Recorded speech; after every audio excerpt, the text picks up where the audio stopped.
What's happening? This is the Tap In Podcast. We are live inside of the Tap In studio. It's your boy Jerome Rogan in the building, aka Dante. Man, we got a special guest in the building. Before that, I want to make sure everybody knows we are on all streaming platforms, YouTube, Spotify, Apple, on everything. So make sure you subscribe to the channel, like us, leave us a comment. All that good jazz. Man, this young lady that I have in the studio with me today, I heard about her story actually from my wife. And I was like, yeah, I need to talk to her. Miss Alyson Rae Lawson's in the building. How you doing, ma'am? I'm doing wonderful. How about yourself? I'm good. Thank you for joining us. Thank you for tapping in with us. Anytime. Yes. So, man, your story is your story unique? Like, I guess to the business world. Yeah, I guess. I guess how I got into the store is unique. Okay. I think my journey there is hard work. Okay. Now, for those who don't know, Alyson, she went to the second best HBCU in the country. Man. And Oh man, I can't wait to hear what the first is. Oh, you already know it's PV. Oh Yeah. Okay. Now we're already starting off on the wrong foot. How was your let's start where how was your college life? How was that? My college life was good. Yeah. It was real good, real smooth. I wasn't a real party person. I wasn't a real go out person. If I could do it all over again, I would be that person. Really?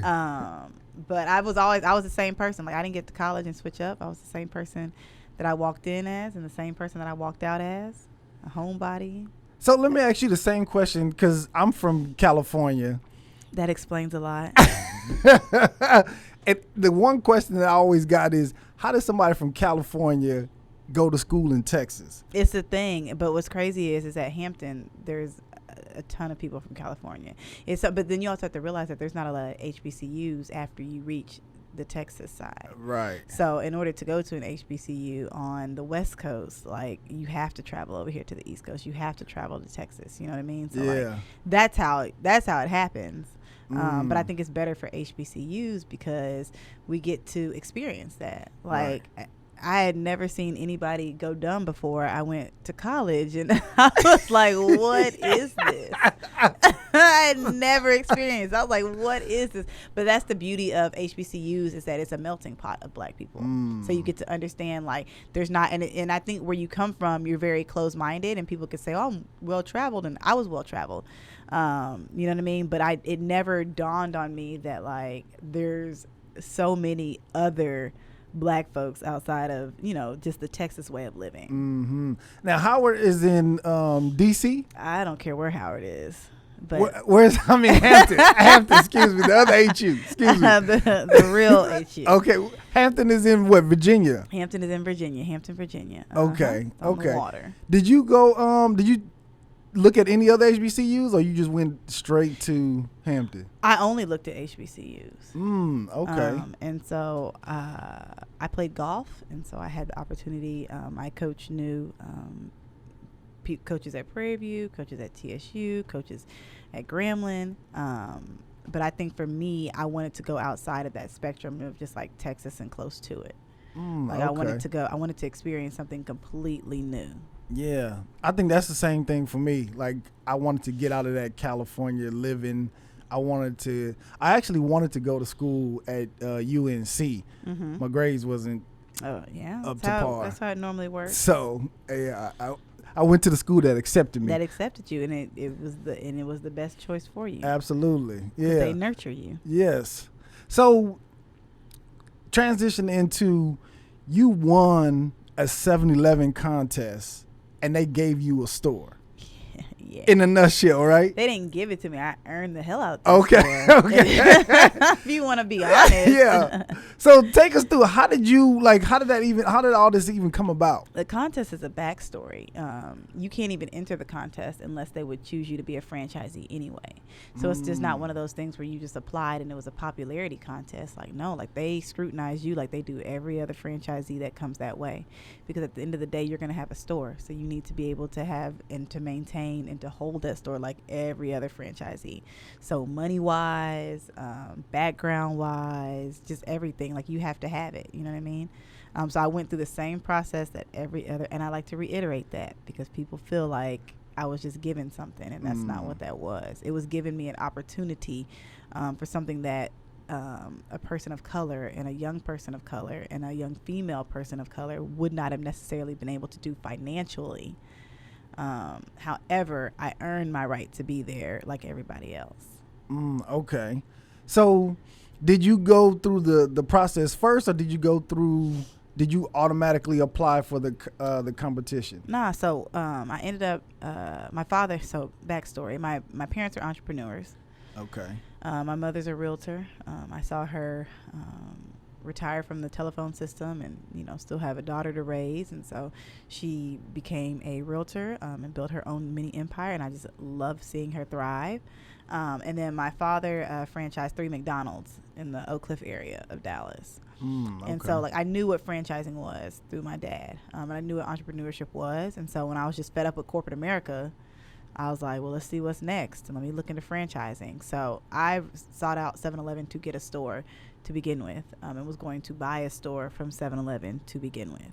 In the process, they were having a contest that they told me about, and said that I could get a much better store in a much better location with a much better opportunity for myself. So. Oh, okay. Now, why did you choose 7-Eleven and not McDonald's? Oh, man.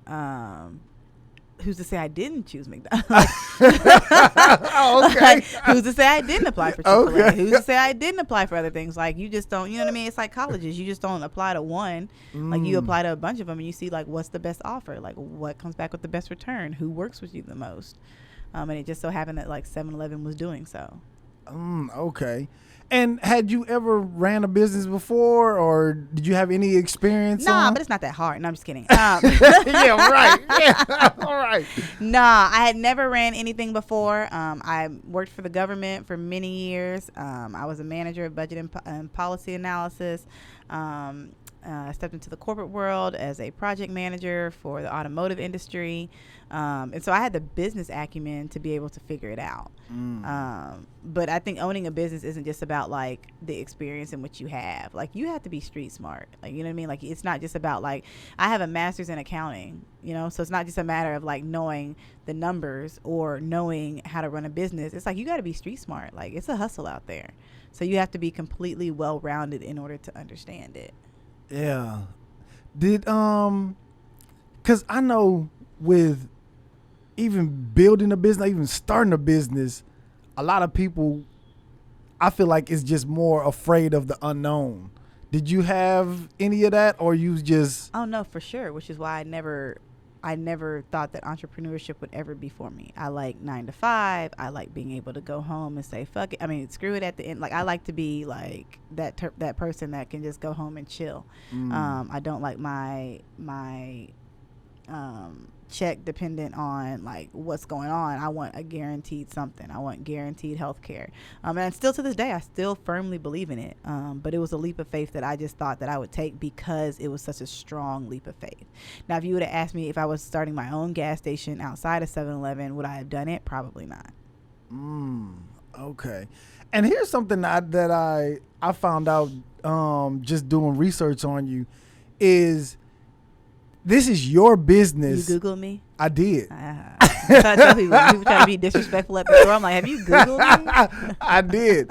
So this is your business, and you're pretty much just buying the 7-Eleven name. The name, but everything within it is me. The inventory, payroll, everybody's checks say Rae Lawson Enterprise on the top of them. I hire and fire. I run accordingly, but it's the blueprint and the name in which I pay for, and kind of the easy accessibility to, like, what you need to. You know what I mean? Like, it's not reinventing the wheel. It's already out there. Yeah, because that was something I was like, oh, okay. Because I always thought that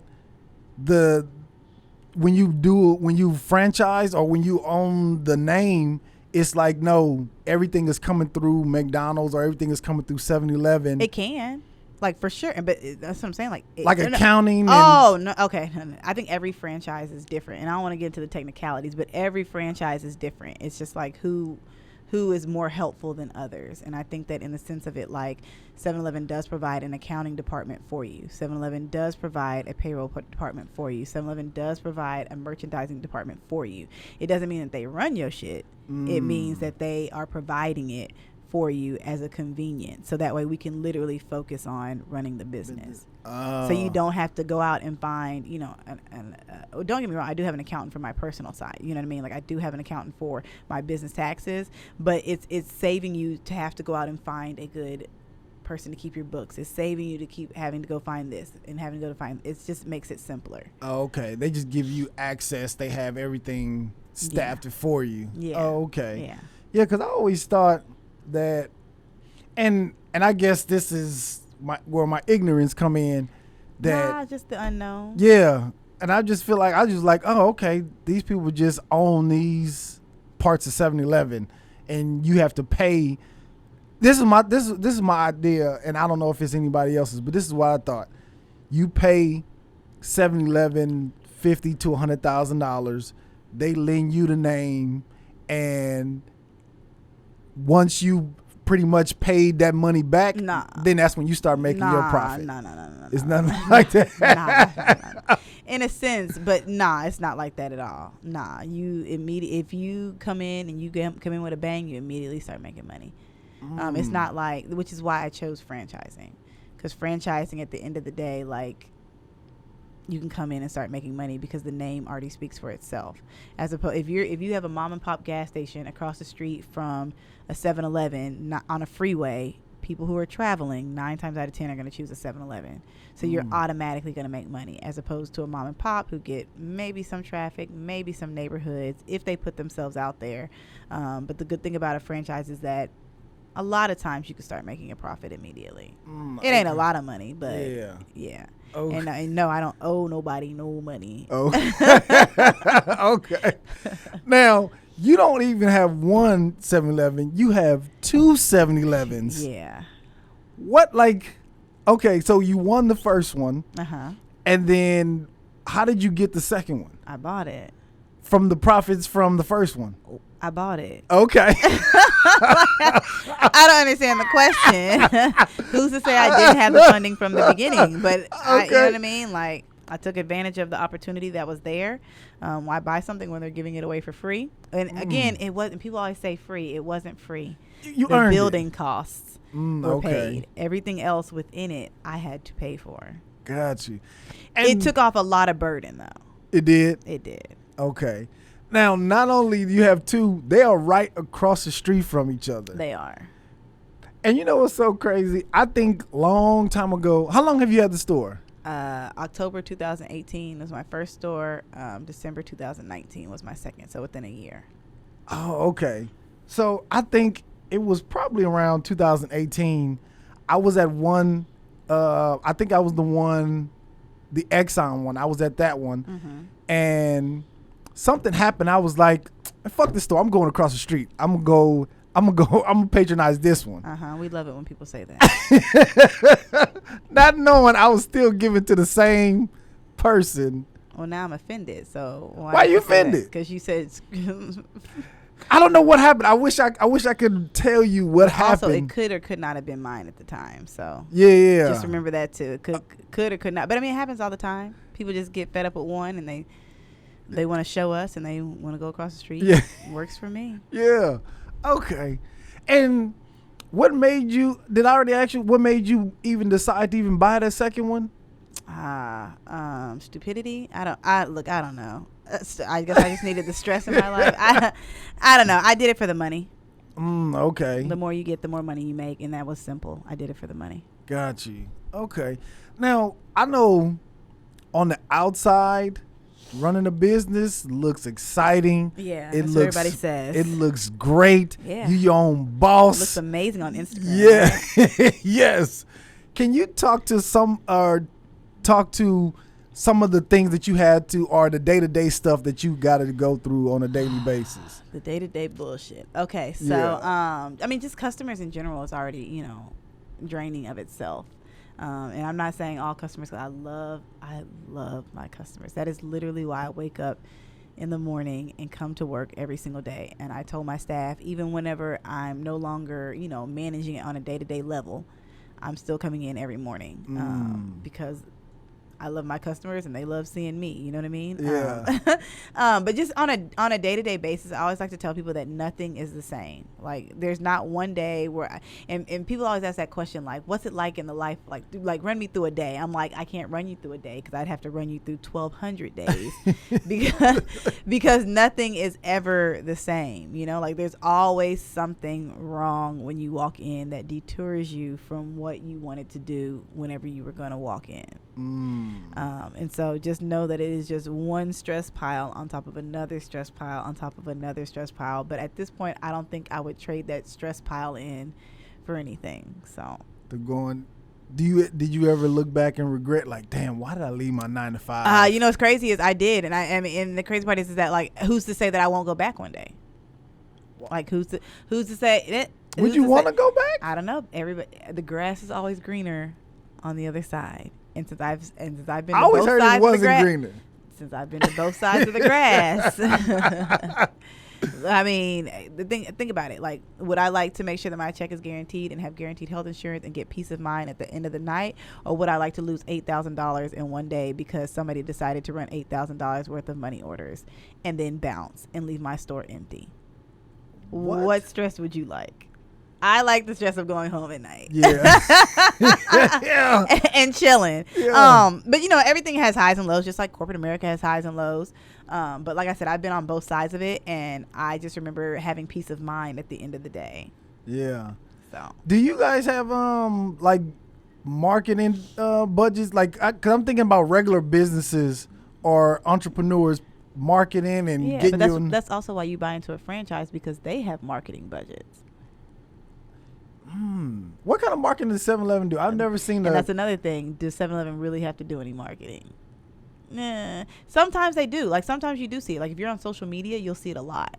But the thing about it is that, so McDonald's, everybody has the same exact food. Like, there's nothing that you can opt in or opt out of. Yeah. 7-Eleven, you could go to one store and it have cherry and pina colada Slurpee, and you go to the next store and it has blueberry and banana Slurpee. Like, there's so many different options of so many different 7-Elevens that if you can't, it's really hard to advertise something that isn't a generic thing of 7-Eleven, because there's so many different options that we as franchisees are given to make. Oh, okay. So if you go to one 7-Eleven, it's not guaranteed that to be at everyone. Correct. Yeah. Like, they could have egg rolls at one, and I can't stand the egg rolls at 7-Eleven, so I'm not selling them. So then they get on TV and they advertise egg rolls, and somebody walk into my establishment mad because there's no egg rolls. It's because I can make 7-Eleven has a lot of variety and a lot of flexibility. And so they do some advertisement, but they kind of leave it up to the franchisee as well to do our own advertisement. So that's why you see me so much on social media. That's why you see me so much in the community. Like, that's literally why you see me 100%, is because, like, I'm out here. Like, that's how I'm gonna make my 7-Eleven different from every other 7-Eleven. Yeah. Okay. And comedians, when y'all come to the Arlington Improv, go to her store, buy your condoms, buy your Swisher Sweets or whatever else y'all getting. Yeah. Go to her 7-Eleven. It's right on Matlock. It's across the street from the Arlington Improv. It is. Shout out to Lunell. She came by. Yeah. And she's a very nice and supportive person of me. So I love her dearly. And so she shouts me out whenever she's in the area. So shout out to her. And whoever else wants to come by too, we're there. Yeah.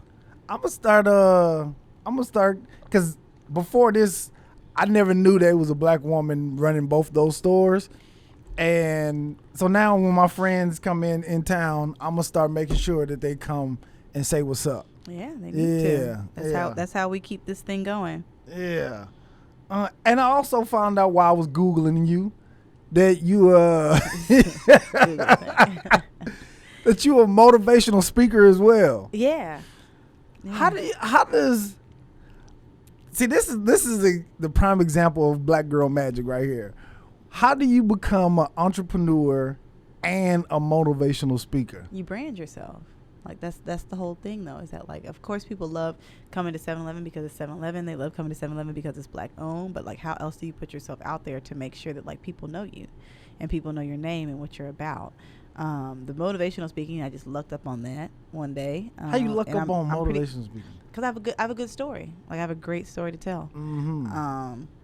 And so I looked up, talked to some kids one day. They loved me. I was like, shit, I'm gonna go home, put motivational speaker on my business card, and I did it. And ever since then, I've been paid to do it. Really? So yeah, you gotta believe that you can do it, and just put yourself out there and make sure that you can do it a little bit. You know what I mean? Like don't be out there talking about you can do hair, and somebody come in and you can't even braid. So, but nah, like you just gotta like put yourself out there. Like if this is what you want to do, like you know what I mean? Like same thing with podcasts. Like if this is what you want to do, and you know that you're good with people, and you know that you could talk and ask questions, and you can have an audience, do it. It's like starting your own business. You gotta believe in yourself.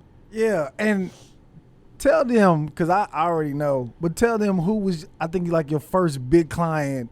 I think you said it was 6 months or a few months after you decided, okay, I'm gonna put this on a business card, and then you booked with somebody. I don't know who was it, because now I'm confused.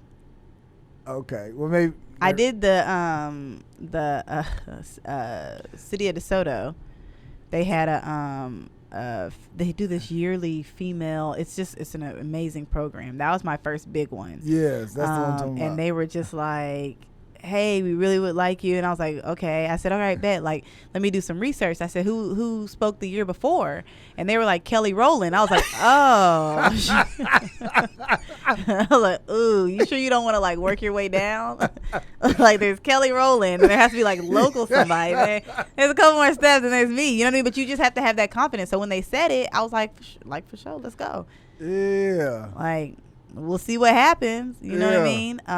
But it turns out that like kids love people that they can relate to and stories that they can relate to. And so like, although Kelly Rowland was a pleasure to see, I'm sure, I think that on the same spectrum that I also am a pleasure to see because of my story and what I have to say. Yeah. This is matter of fact, it's another lady that I'm interviewing next week. Mm-hmm. That I want to introduce you to. Okay. Her name is Letitia Scott. She has a organization, nonprofit organization, where she pours into like little kids whose parents or parental figures have went to jail or something like that. And it's like a big organization. She always have all these different celebrities and come and speak. Yeah. I like you said celebrities. Yeah, you're a celebrity. Whether you know it or not. People, I'm not there yet. You are a celebrity. I'm trying to get there. No, you are a celebrity. Listen, I've seen you on the news. I've seen you on the radio shows. I've seen you on all kind of different platforms. When I really YouTubed your name, a bunch of stuff just popped up. I was like, oh, okay. Yeah, this is legit. Okay. Yeah, I'm getting there. You are there. Thank you. You got to claim that. You are there. Yeah. So how long, I want to go back into, because when I was thinking of all my questions, I was like, I want to know how long after did she have the first store? Because in my mind, I'm thinking, okay, I'm not moving on until I got this one under control. Yeah, which is what I thought too. And I did have the first one under control.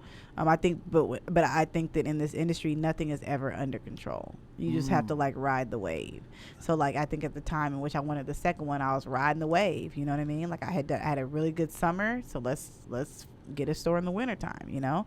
But everything, I always tell my staff, is always something. So like, even when you think that like you have it together as an entrepreneur, you never have it together. I don't care what anybody says. You can make it seem like you could go all the way from me to to the Kardashians, to whoever you want, and you're not always going to have it together. Yeah. So you just kind of have to take that leap of faith and just like, that's part of being a business person, is knowing that you can ride the wave and you can make it work regardless. How long did you have the first store before you got the second? A year. A year? Uh-huh. Okay. And it was more of a seizing the opportunity. It was like, okay, I am in a good place, but like this opportunity may not come again, so let's get it. How is the picking of the stores? Like, how did you get to pick both of the ones right across the street from each other? Because there was a store already across the street, and it was a corporate store. I want to corporate out my ass, so I asked for the second store and just said, hey, can I get a store across the street? So it's really that simple? Like, you just ask for? Nah, it's not. In reality, Okay. nah. That's what I made it sound like, but it's not that simple. Not that simple. No, there's a whole process to it. It's kind of like going for a first store all over again. So it's not simple at all. You got to go through the same exact process. The only difference is that your business acumen is based off of your first store. But like the money and all that other good stuff is still checked out. Okay. And you could just, because when I looked in, I went on the 7-Eleven website and just to see what stores were available. And I was like, all these stores are in Dallas. Yeah. If I wanted to pick a closer store, how do I? It's a time thing. It's a timing thing. So like if you don't see anything on there, then it's not your time. You just got to wait. Stores are coming. Trust me, stores are coming. Yeah, I seen that they were, I think on the website it said. They have 3 new ones. They should have 3 in the Arlington area on the store on the website currently. Really? It may be 2 now. But yeah, they're definitely coming now. One thing 7-Eleven is going to do is keep building stores. And I don't even know if you can answer this. You ever seen that movie? What was the McDonald's movie? Why could I not answer this? Trust me. Wait till I get to the question. What's the McDonald's movie? It was about the founding of how McDonald's was started, right? Uh-huh. And it turns out that McDonald's was into real estate and not actually the restaurant business. Okay. Is 7-Eleven that same kind of business where they focus more on the real estate versus the actual products in the store? Nah, 7-Eleven is very much so driven by the products in the store. And I can tell you this for sure because that is all they talk about. No, they are very much driven with this. I mean, because you have to realize, like, some of the 7-Elevens are rented. Like, the space is rented. Like, some of the space isn't even, like, officially 7-Eleven space. 7-Eleven is literally all about making money inside the store. Okay. The second store that I have, it sits on somebody else's property. In fact, the first store that I have sits on somebody else's property. So it's not about the real estate for them. The only thing that's about real estate for them is that to make sure that they place it in a really good spot. They don't care how they get it or none of that. Is make sure they place it in a really good spot. Okay. I could be wrong, but y'all gonna have to call corporate. But from what I've seen and what I've like, they are really customer driven and very much so money inside the store driven. Got you. Dang, I wish I could. That's why they have so many new products every single day. Yeah. And are those 7-Eleven products that's in there, are those, does 7-Eleven make those or they just package those? Nope. 7-Eleven, and I hate to talk so much about 7-Eleven because sometimes I love them and sometimes I can't stand them. But just to be honest, but 7-Eleven does put a lot of pride and care into the things in which they make. So when you walk in and you just see a hot dog on there, what you don't know is over the last month, they've changed that hot dog ingredient. They've changed that hot dog size. They've changed the everything of the hot dog 4 times just to be A1.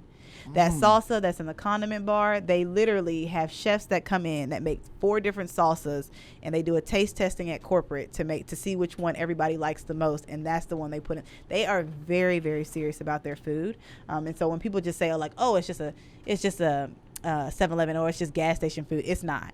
They have a state-of-the-art kitchen, and the state-of-the-art corporate building that they have is huge. Really? The kitchen is probably as big as this building. It's huge. And they have people with master's degrees. It's amazing. It's amazing. And I don't like to toot the horn of them so much, but I will say on the food side, I am very impressed as to what 7-Eleven has done.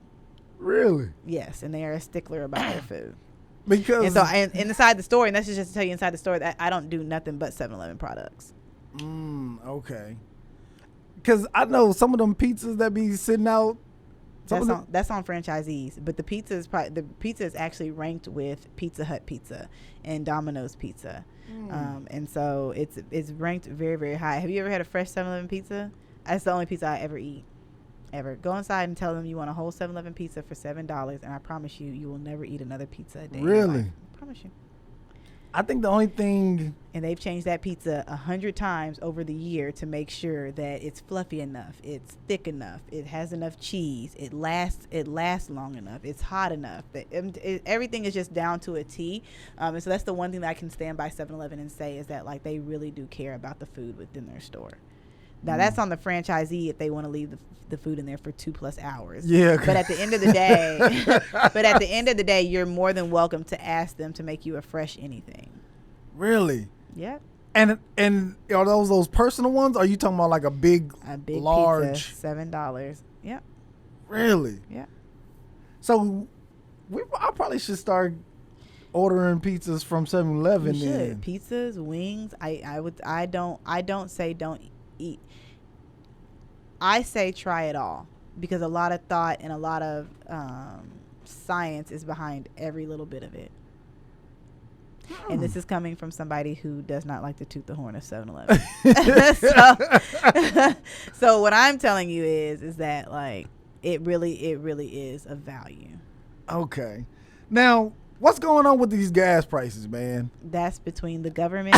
But I think and what's so funny is that people always want to talk politics. Nobody is ever going to like 100% of what any president does. I'm so tired of people being like, well, it's Biden's fault. Well, it's Obama's fault. Well, it's Trump's fault. Well, but what I'm saying is that like everybody has their faults. You're not going to like 100% of what everybody does. What nobody remembers is that at the beginning of every presidency, gas prices hike. Yeah. But we don't remember it because it was 4 years ago or 8 years ago or something else like that. But at the beginning of it, and you're thinking, and so we go through this whole corona space where gas prices are so cheap.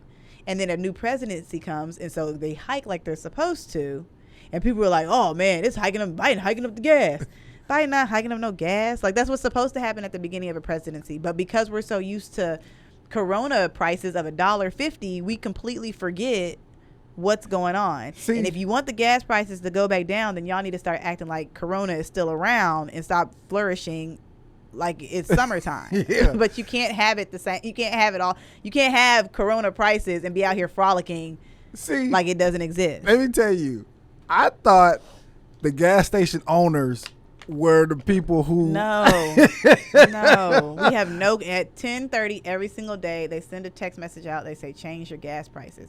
We go in the system, we check it. They do it based off of what the hell is going around here, what's going on at Quick Trip, what's going on at Racetrack, and they try to find a decent price in between all of them. Really? Yes. So the store owners don't have no control. And have you ever noticed how all of the prices hike at the same time? It's a thing. It's just a thing.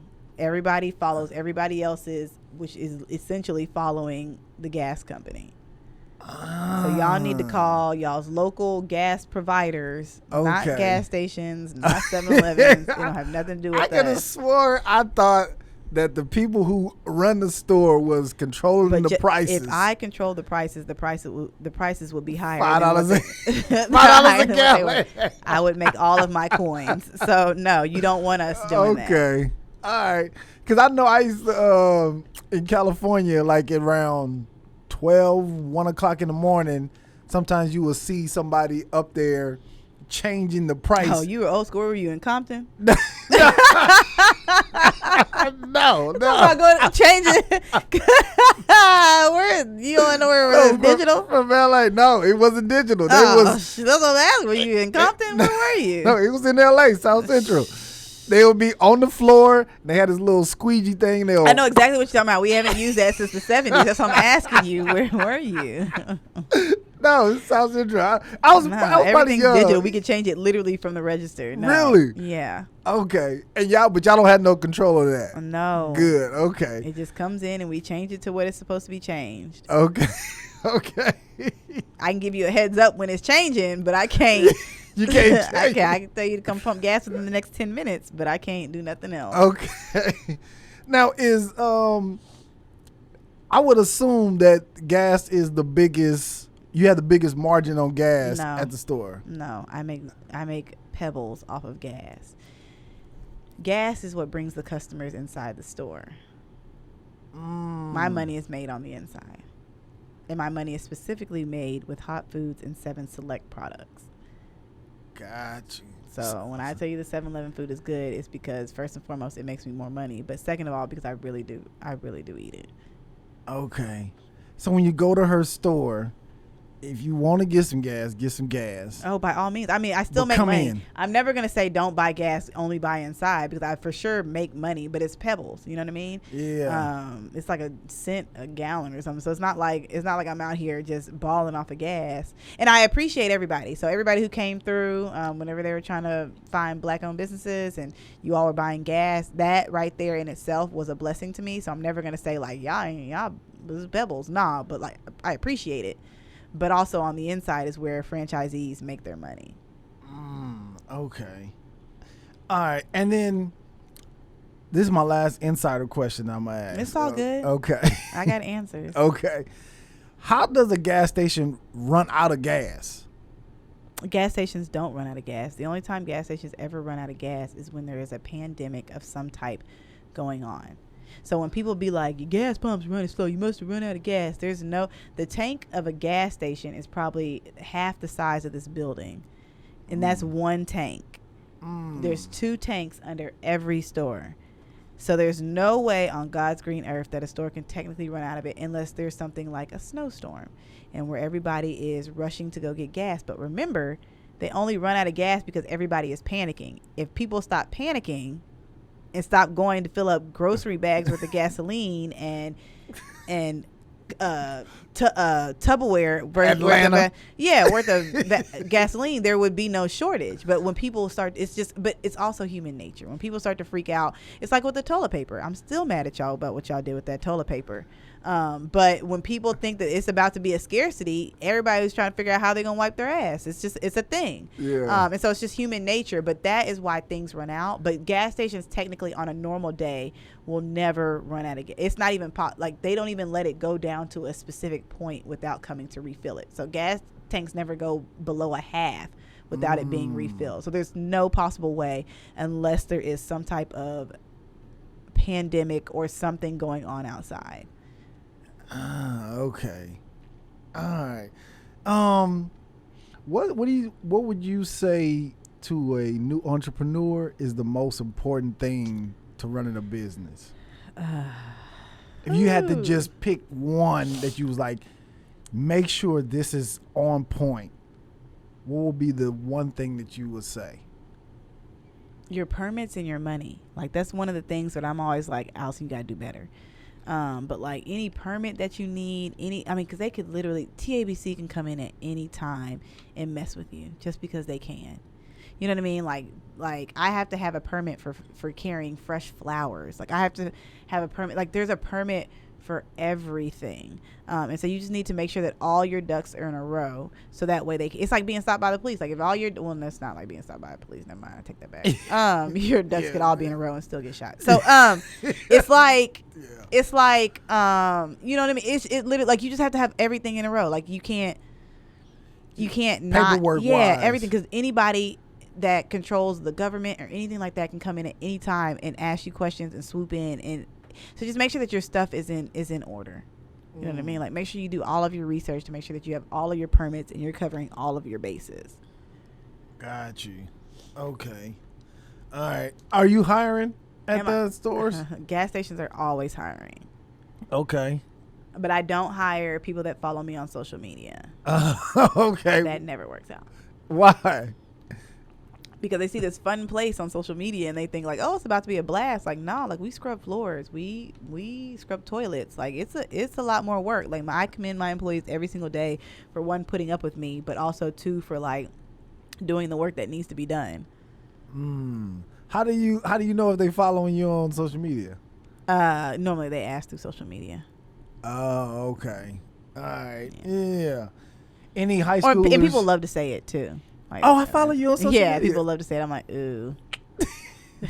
Thank you. We'll call you. Yeah, I don't want to lose my fans based off of like people, because you know people's work ethic is just completely trash nowadays. So you don't want to like lose your fan base and all this good stuff. Trying to. Yeah. And I heard that you are eventually gonna move out where you're not running the day to day, right? Yeah. What kind of, I guess, store manager or person are you looking for? I'm not looking for a store manager. What are you looking for? I have store managers. Store managers are people who work their way up. You just don't hire somebody just straight. Like you got to show some loyalty, because at the end of the day, like they count your money. You know what I mean? Like they have your lottery tickets. They have all types of stuff. So I don't hire anybody just from the outside as a manager. Okay. All right. So who you looking? Your store manager is gonna take over for you at some point? They're really good now. They're really good. I do minimal work now, but like I said, like I'm a very hands-on person. At the end of the day, it's my money, so I'm gonna be there. Sometime. Yeah. Okay. Now, just to switch subjects a little bit, I heard Kevin Samuels say, I wasn't ready. I wasn't ready for this mess. Anytime anybody starts anything with Kevin Samuels, I automatically just shut down. I'm like, this man. So I heard Kevin Samuels say that women, once they become... Again, men love telling women what they do and who they are and how they act. But go ahead. I'm listening. Okay. Leave it up to a man to tell me who I am. And, yeah. I You don't see us going around talking about who y'all are. Y'all do. No. Some of y'all. Well, some of y'all do. Not you. I go by what each individual person shows me. I'm not about to make a generalization of a whole gender. Go ahead. I can't. So I heard Kevin Samuels say that women, once they reach a certain threshold, financially successful, whatever in their career, that it's hard for them to take that energy, because that same masculine energy that takes them to be successful, that it takes for them when they come home, it doesn't work.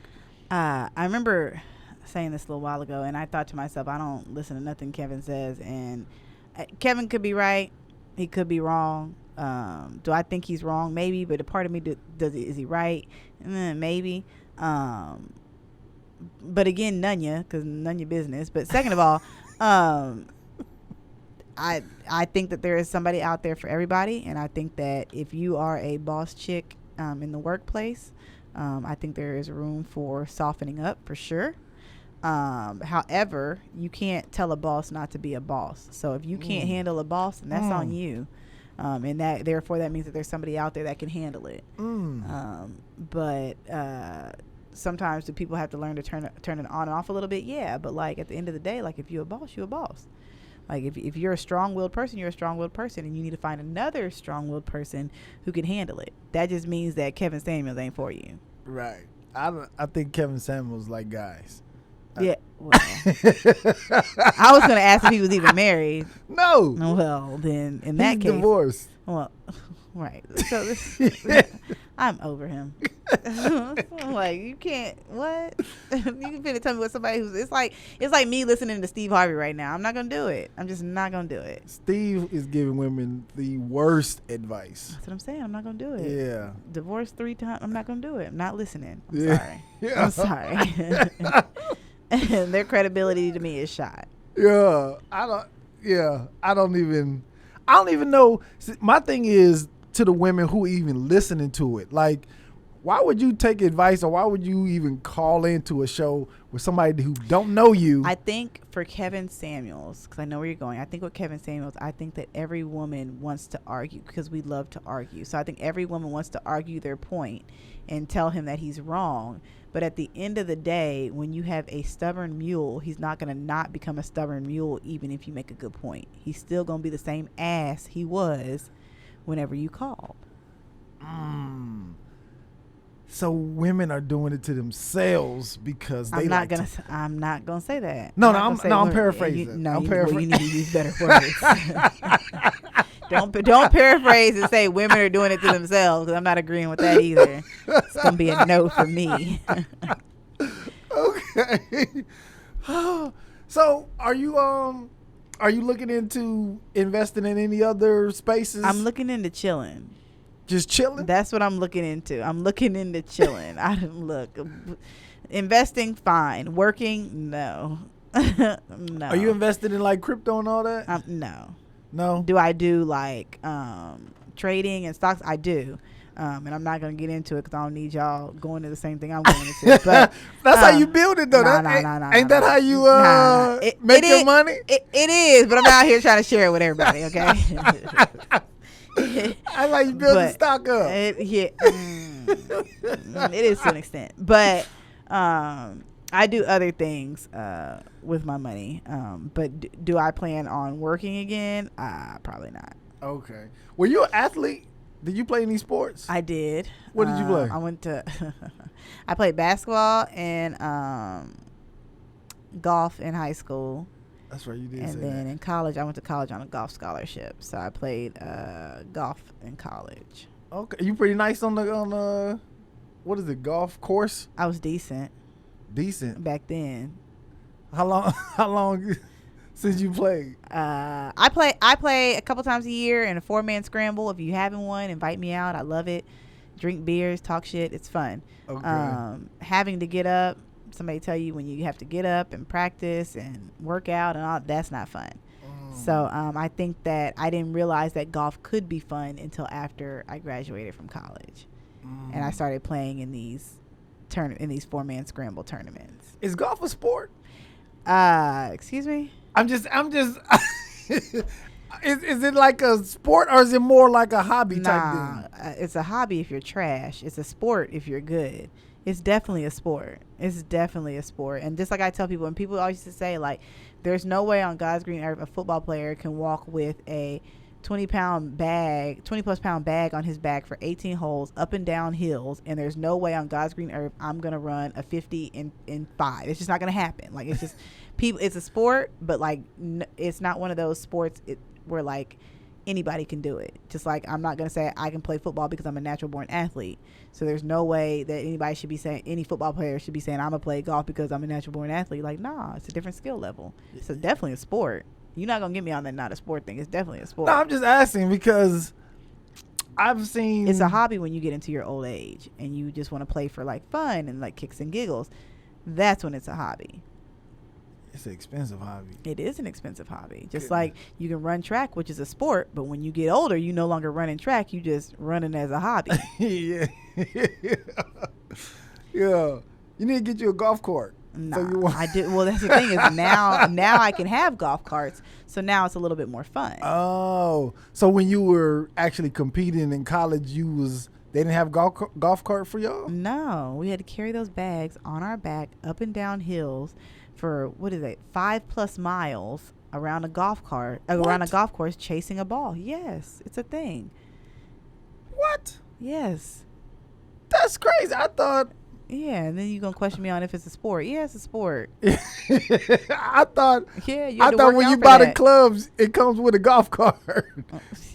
you gotta pay a little extra, but you get you a golf cart. Nah. Okay. Nah. When you get a bag, you get a bag, and you can carry that. It come with a strap that you can put on your back. Okay. And that's it. Yo, and I seen that you pledged Delta. I did. Okay. All right. DST. Uh-huh. Okay. What none greater. Okay. What when did you pledge? 2015.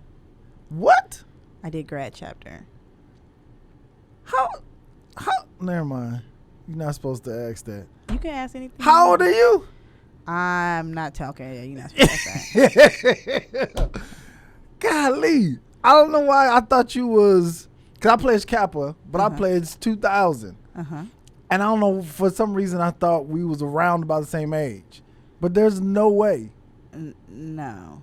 There's no way. No. Because in 2000, I think I was still in elementary school. Really? No, I'm just kidding. Shit, I want to say goddamn. And you got... Actually, I was in middle school. Oh, damn. And I'm not much older than... I guess so. 2015. Actually, yeah.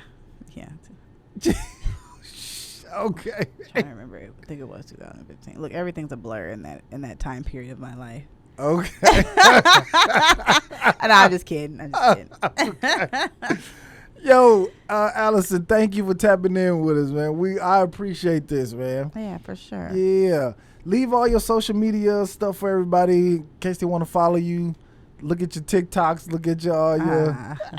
You can find all of my social media on my Instagram. I put it in every caption. But my Instagram is @7, spell it 11, ELEVEN _Rae, RAE Lawson.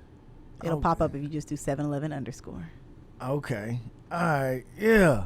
So if anybody out there, no, well, she says she's not hiring you. So yeah, I'm not hiring y'all. But y'all are free to stop by 100 East Interstate 20 and 700 West Interstate 20 in Arlington, Texas. Yes, Arlington on Matlock and the 20, right? Those two 7-Elevens across the street. Do you think? Last question. Do you think 7-Eleven is ever going to get into like the cannabis kind of thing, or once they legalize it in Texas? Well, legalizing it. If you feel like this Republican state is about to legalize marijuana anytime soon, sir, I got some beachfront property in Michigan I'd like to sell you. Texas is too big to be legalizing marijuana. They might as well. There's no way on God's green earth anytime. Texas will be the very last state. There's too much unaccounted for land in Texas that they're not able to make money off of. That people could. There was a plot in Cedar Hill that people knew nothing about. It was like 5-mile radius that you couldn't even get into by walking. No, there's too much land. So no, I'm not holding my. I probably won't even be a franchisee by the time that happens. But they're already into CBD stuff. Okay. And so we sell lotions and lip balms and all types of other stuff. So they're trying. 7-Eleven's going to try to do whatever they can to make money. So if it's cool, they're going to do it. Got you. Yeah, that's dope. And